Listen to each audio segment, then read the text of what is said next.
गांव में सब कुछ कुशल मंगल बीता करता था। गांव की समृद्धि और खुशहाली देखकर बहुत सारे लोग वहां व्यापार करना चाहते थे, लेकिन गांव होने के कारण गांव वाले अपने रोज के संसाधन खुद ही जुटाया करते थे। जैसे कि अनाज वो अपने खेतों में उगाया करते थे और कपड़े सूती के पहना करते थे। सोनपुर गांव पर एक दिन भिंडरू बनिया की नजर पड़ी। भिंडरू बनिया शहर में अपनी दुकान चला रहा था, लेकिन वहाँ उसकी दाल नहीं गल रही थी। एक दिन उसकी दुकान के बाहर से कुछ लोग सोनपुर गांव के बारे में बातें करते हुए जा रहे थे, जिसे सुनकर भिंडरू बनिया बोला, सोनपुर गांव, मैंने बहुत सुना है इस गांव के बारे में। आखिर क्या बात है, मैं भी तो देखूं। वैसे शहर में संसाधनों की कमी तो नहीं है, पर यहाँ मेरा कुछ हो भी नहीं रहा। एक बार उस गांव में जाकर अपनी किस्मत आजमा लेता हूँ। अगली सुबह भिंडरू गांव के लिए रवाना हुआ। वो वहाँ देखता है कि चारों ओर खुशहाली है, चारों तरफ खेत खलिहान है और लोग अपने कामों में व्यस्त हैं। यहाँ तो मेरा राशन का बिजनेस नहीं चलेगा और न ही दूध का, क्योंकि सभी के घरों में गाय और भैंस है। ऊपर से ये लोग खेती भी करते हैं। लेकिन भिंडरू बनिया दिमाग से बहुत शातिर और लालची था। वो रातों रात एक प्लान बनाता है। जब पूरे गांव में सन्नाटा छाया हुआ था, सभी लोग अपने अपने घरों में चैन की नींद सो रहे थे, भिंडरू बनिया फसल खराब करने वाला स्प्रे लोगों के खेतों में छोड़ देता है, यहाँ तक कि मेंढक और कीड़े भी, और वापस शहर के लिए रातों रात ही रवाना हो जाता है। वो जानता था कि अभी सही समय है गांव में अपना व्यापार स्थापित करने का। वो जल्द ही गांव में एक दुकान लेकर वहाँ राशन की दुकान खोल देता है। उन दिनों सभी गांव वालों की फसलें एक साथ खराब थीं, इसलिए लोगों को अनाज की जरूरत थी। अरे बबलू के पापा, ये देखो, गांव में एक नई राशन की दुकान खुली है। आओ आओ, अरे जरूरत का सारा सामान मिलेगा, शैम्पू से लेकर तेल तक, दाल चावल से लेकर चीनी तक, जो भी चाहिए सब मिलेगा। आओ आओ, एकदम प्रीमियम क्वालिटी का सामान दूंगा। हाँ, ये तो बहुत अच्छी बात है। मेरा मन बहुत घबरा रहा था कि अब गांव वालों का क्या होगा, न जाने किसकी नजर लग गई। खैर, अब भैया 5 किलो आटा और 2 किलो चीनी तोल दो। भिंडरू ने गांव में राशन की दुकान जमाने के लिए बहुत पापड़ बेले थे, तो वो ईमानदारी से काम तो नहीं करने वाला था। वो अपने तराजू के नीचे एक चुंबक लगा कर रखता था, जो लोगों की नजर में भी ना आए और ज्यादा पैसों में कम सामान भी चला जाए। ये तो बहुत कम लग रहा है। 5 किलो आटे का वजन इतना तो नहीं होता। अरे पहली बार राशन खरीद रही हो क्या? मैं यहाँ शहर से इतनी दूर अपना कारोबार करने आया हूँ, तो क्या मैं बेईमानी करूँगा? भलाई का तो जमाना ही नहीं है। अरे बबलू की माँ, अभी हमें आवश्यकता है और भाई साहब सही कह रहे हैं। हमारी तो घर की खेती थी, तो आज तक हमने बाहर से कुछ खरीदा नहीं। बेवजह किसी की रोटी रोजी पर शक मत करो।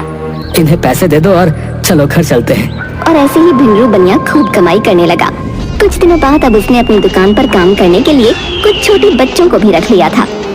सुन, तू काम पर जल्दी आ जाया कर। कल से अगर तू 5 मिनट भी लेट आया ना, तो तेरी तनख्वाह नहीं दूंगा, बता रहा हूँ। अब जल्दी आकर काम पर लग, ग्राहक आते ही होंगे, समझा? देखते ही देखते भिंडरू ने अपना कारोबार गांव में जमा लिया। अब दिन ब दिन वो और लालची होता जा रहा था। जैसे ही लोगों के खेत फिर से हरे भरे होने वाले थे, वो फिर से खेतों में जाकर दवाई और कीड़े छोड़ दिया करता था, जिससे फसल तबाह हो जाती थी और लोगों को अपनी खेती छोड़कर भिंडरू बनिया से ही सामान खरीदना पड़ता था। भिंडरू बनिया अपनी दुकान पर एक्सपायर शैम्पू और मसाले रखता था। एक दिन गांव की पंचायत में लोगों की फसलों के बारे में सवाल उठे। मुखिया जी, अगर ऐसा ही चलता रहा तो हम सब भूखे मर जाएंगे। हम अपने खेतों में खेती करके अनाज को शहरों तक पहुंचाकर पैसे कमाया करते थे, लेकिन कुछ समय से जो है खेतों की फसलें अपने आप न जाने कैसे खराब हो रही हैं। ये कोई प्राकृतिक आपदा लगती है। लगता है टिड्डियों का समूह लौट आया है। अरे मुखिया जी, अगर ऐसा होता तो फिर हमें भी तो नजर आती। वो टिड्डियां जो है कोई जादूगरनी तो है नहीं, जो रातों रात आए और जो है दिन में गायब भी हो जाए। अगर इसका कोई समाधान नहीं निकला ना मुखिया जी, तो बता रहे हम सब रोड पर आ जाएंगे। मेरे बीवी बच्चे भूखे मर जाएंगे। वो तो भिंडरू बनिया की दुकान की वजह से अनाज की उतनी तंगी नहीं है, लेकिन आगे चलकर भारी मुसीबत हो सकती है। इससे पहले भोले की दुकान के बारे में कोई और बात हो पाए, भिंडरू बड़ी ही चालाकी से फटाफट बात के बीच में कूदा। अरे भाई साहब, मैं आप लोगों की सेवा करने ही तो आया हूँ। अरे जब तक मुझसे हो सकेगा मैं आपकी सेवा करूँगा, आप चिंता मत कीजिए। हैं हाँ, लेकिन भिंडरू, हमारे गांव में तुमने जब दुकान खोली ठीक उसी समय फसलें भी बर्बाद हुई थी। क्या तुम्हें कोई सपना आया था? अरे अब वो अरे मुखिया जी, ये तो बस इत्तेफाक था, भगवान का कोई उपकार ही समझिए। रही बात फसलों की, थोड़े समय तक खेती करना बंद कर दीजिए। अभी समय खराब है, कुछ समय बाद फिर से खेती करना शुरू कर देना है। बिंद्रू ने अपनी मीठी मीठी बातों में सभी गांव वालों को राजी कर लिया। अब कुछ समय तक गांव वालों ने खेती का ख्याल भी त्याग दिया, लेकिन अब दिन पर दिन भोले का लालच बढ़ता गया। अरे सुबह होने में अभी 2 घंटे बाकी हैं। जल्दी जल्दी ये पीले कंकड़ दाल में और ये सफेद वाले चावल में मिला देता हूँ। अरे चीनी में प्लास्टिक भी तो मिलाना बाकी है। कहाँ गया? हाँ ये ले। और ये लाल पत्थर, इसको बारीक नहीं पीसा इस कमबख्त ने। अरे चलो कोई बात नहीं, किसे ही पता चलेगा। ये लो लाल, ये लो लाल मिर्च में मिला देता हूँ। हाँ, हो गया काम। बिंद्रू को ये काम करते करते सुबह हो गई। तभी उसकी दुकान के दरवाजे पर दस्तक हुई। मालिक दरवाजा खोलिए, मैं आ गया। बिंद्रू हड़बड़ी में दरवाजा खोलता है। अरे तेरी टाइमिंग हमेशा ही खराब है, चल जल्दी से अंदर आ। बिरजू भी अपने काम में लग गया। थोड़ी देर बाद बिरजू बहुत हड़बड़ाते हुए बिंद्रू से बोला, मालिक मेरी माँ बहुत बीमार है, इलाज के लिए 20,000 रुपए का होना बहुत जरूरी है और आपने 3 महीने से मेरी तनख्वाह भी नहीं दी है, तो क्या मुझे 3 महीने की तनख्वाह के साथ थोड़े पैसे एडवांस मिल सकते हैं? क्या कहा? एडवांस? एडवांस तनख्वाह चाहिए तुझे? अरे तेरी 3 महीने की तनख्वाह में से बहुत पैसे कटने वाले हैं रे। कोई भी काम तूने ठीक से नहीं किया। हमेशा कस्टमर दरवाजे पे खड़े रहते हैं, लेकिन तेरे हाथ बहुत धीरे चलते हैं। लेकिन आपकी दुकान में काम बहुत ज्यादा है और करने वाला मैं अकेला। आप तनख्वाह भी समय पर नहीं देते। मैं बहुत गरीब हूँ मालिक, और मेरी माँ भी बीमार है। ऐसा मत करो मेरे साथ। लगता है तेरी जुबान बहुत चल रही है, अभी ठिकाने लगाता हूँ। ऐसा कहकर बिंद्रू उस बच्चे को बहुत मारता है और उसे धक्के मारकर अपनी दुकान से बाहर फेंक देता है। अब निकल जा यहाँ से और लौट कर कभी मत आना है। नहीं दूंगा मैं तेरे कोई पैसे वैसे। काम का ना काज का, दुश्मन अनाज का है। बिंद्रू बनिया ने उस बच्चे को काम से निकाल दिया और उसके पैसे भी नहीं दिए। वो बच्चा बेचारा पेड़ के नीचे बैठकर बहुत रो रहा था। तभी पास से गुजरती हुई एक मास्टरनी उसके पास आई। बेटा तुम रो क्यों रहे हो और यहाँ अकेले क्यों बैठे हो? क्या बात है, घर कहाँ है तुम्हारा? अब मैं किस मुंह से घर जाऊंगा, मुझे समझ ही नहीं आ रहा। बिंद्रू मालिक ने मुझे मेरे काम के पैसे भी नहीं दिए और मुझे काम से भी निकाल दिया और मुझे बहुत मारा। मेरी माँ बहुत बीमार है, मैं उनकी दवाइयाँ कहाँ से लाऊं? तुम इतनी कम उम्र में काम कर रहे थे, ये तो बाल मजदूरी हुई और ऊपर से तुम्हारा शोषण भी हुआ है। तुम अभी मेरे साथ पुलिस स्टेशन चलो बेटा, वहाँ तुम इंस्पेक्टर को सब बताना, वो तुम्हें तुम्हारा हक जरूर दिलवाएंगे। ऐसा कहकर वो टीचर बिरजू को पुलिस स्टेशन ले गई और वहाँ इंस्पेक्टर से कहने लगी, इंस्पेक्टर साहब ये बच्चा, इसकी उम्र अभी 14 साल भी नहीं है और बिंद्रू बनिया ने इसे अपनी दुकान पर काम में रखा हुआ था। बिंद्रू बनिया ने इसे 3 महीने की तनख्वाह भी नहीं दी और ऊपर से इसे बहुत मारा भी। आपको उसके खिलाफ एक्शन लेना ही होगा। अरे आपको क्या लगता है कि आप थोड़ा बहुत पढ़ लिख कर पुलिस स्टेशन चली आओगी और यहाँ पुलिस हाथ में चूना लेकर आपकी कंप्लेंट का इंतजार करेगी? इस स्टेशन में और भी बहुत भारी मुद्दे हैं संभालने को। अगर इन्हीं छोटे मोटे मुद्दों के पीछे भागते रहे तब तो हो गया काम। कैसे इंस्पेक्टर हो आप? कानून का काम होता है जनता की रक्षा करना, लेकिन आप तो इंस्पेक्टर के नाम पर कलंक हो। अरे अब जाओ बहन, तुम्हारे जैसे बहुत आते हैं यहाँ पर। टीचर बिरजू को दिलासा देते हुए स्टेशन से बाहर निकली कि तभी उसी समय पुलिस चौकी में एक औरत अपने पति के साथ चिल्लाते हुए दाखिल हुई। इंस्पेक्टर साहब, मेरा बेटा आज अस्पताल में एडमिट है, सिर्फ उस बिंद्रू की वजह से। हम उसकी दुकान पर भी विरोध करने गए थे साहब, लेकिन उसने मुस्टंडों को दुकान के बाहर खड़ा कर दिया है। अब आप हमारी आखिरी उम्मीद हो। अरे आज क्या हो गया है? अगर तुम्हारा बेटा बीमार है तो ये कोई अस्पताल तो है नहीं, ना मैं तुम्हें कोई दवाइयाँ दे सकता हूँ। वो बीमार है तो उसके बीमार होने की बहुत सी वजहें हो सकती हैं। तुम्हें कैसे पता कि बिंद्रू बनिया की वजह से तुम्हारा बेटा बीमार हुआ? इंस्पेक्टर साहब, उसके अनाज में कंकड़ होता है और मसाले में जो है सिर्फ रंग, जो सेहत के लिए बहुत ही हानिकारक है।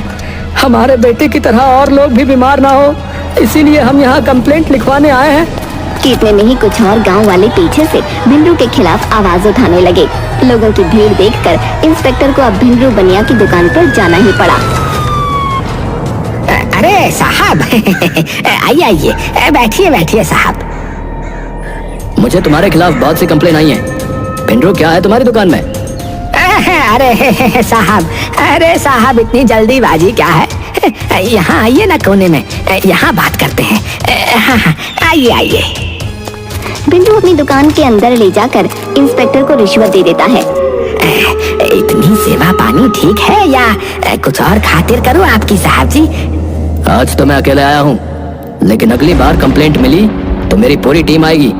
अरे नहीं नहीं नहीं, आगे से आपको कोई कंप्लेंट नहीं मिलेगी।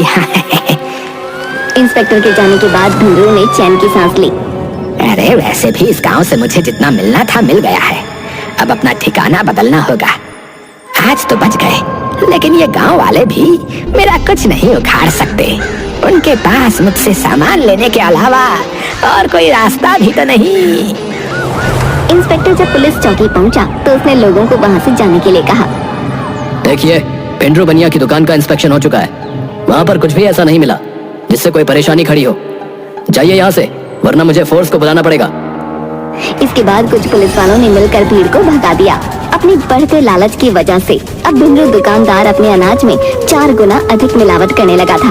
ऐसा लगता था मानो आधे से ज्यादा कंकर हो और 1/4 अनाज। ऐसे ही कुछ दिन बीत गए। हाँ भाग्यवान, क्या हुआ? अरे कितनी बार कहा है कि ड्यूटी के बीच में परेशान मत किया करो, पर तुम हो कि सुनती नहीं हो। क्या हुआ डुग्गू को? क्या हुआ? आप जल्दी घर आ जाइए। इंस्पेक्टर फौरन अपने घर पहुंचा। उसने देखा कि उसके घर में चारों ओर मातम फैला है। उसका बेटा सफेद चादर में लिपटा जमीन पर लेटा है। वो अपने बेटे के सामने बैठकर चीखने लगा। ये सब कैसे हुआ? अचानक से ये क्या हुआ मेरे बेटे को? मेरे बेटे की ये हालत किसने की? भिंडरू बनिया की दुकान से लाए हुए राशन से मैंने खाना बनाया था। डुग्गू को मैंने वही खिलाया। सुबह अचानक इसके पेट में दर्द हुआ तो इसे लेकर अस्पताल गई और कुछ समय बाद डॉक्टर ने ये पूरी खबर सुना दी। न जाने किसकी पूरी नजर लग गई है। हाय मेरा बेटा। आजकल लालच इतना बढ़ चुका है कि लोग दूसरों की जान लेकर अपने आप को संतुष्ट करने को राजी हैं। ये देख इंस्पेक्टर का दिल झन्ना उठा। इंस्पेक्टर ने खुद से वादा किया कि वो कभी भी लालच और गद्दारी नहीं करेगा। अपने बेटे का अंतिम संस्कार करने के बाद अगले दिन जब वो स्टेशन पहुंचा तब उसने फौरन अपनी टीम को लेकर भिंडरू बनिया की दुकान पर जाने का फैसला किया।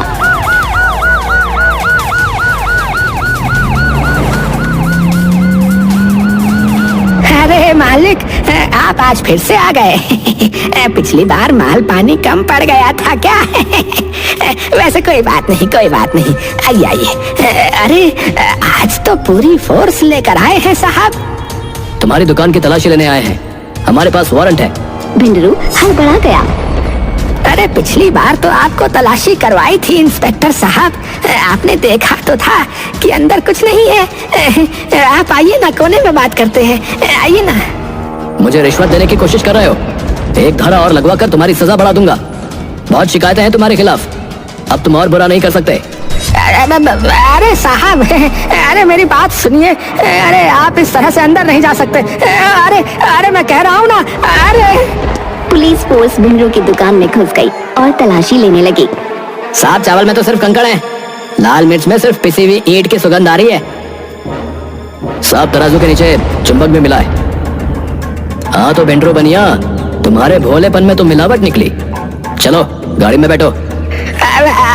अरे साहब, ये सब मैंने नहीं किया। मैं सच कहता हूँ, मेरे पास जो बिरजू काम करता था उसने किया होगा ये सब। वैसे भी वो पैसे भी चुराया करता था। वेरी गुड, तुमने अपने मुंह से कबूला है। अब तो तुम पर बाल मजदूरी और शोषण का भी चार्ज लगेगा। अरे भाई हवलदार, गाड़ी में बैठाओ इसे, और इसके हाथों के साथ साथ इसके मुंह पर भी ताला लगाओ। बहुत मुंह चलाता है ये। भिंडरू बनिया की दुकान पर ताला लगा दिया गया। उसे उसके कर्मों की सजा मिली। अपनी थोड़ी सी लालच की वजह से उसने खुद को तो मिट्टी में मिलाया ही, और कई मासूम लोगों की जान के साथ भी खिलवाड़ किया। कई बार इंसान अपने लालच के आगे इतना अंधा बन जाता है कि वो इंसानियत भूलकर बेईमानी की मूर्त बन जाता है। लेकिन वो कहते हैं ना, कर्म कर, फल की चिंता मत कर। जो जैसे कर्म करता है उसे वैसा ही फल मिलता है।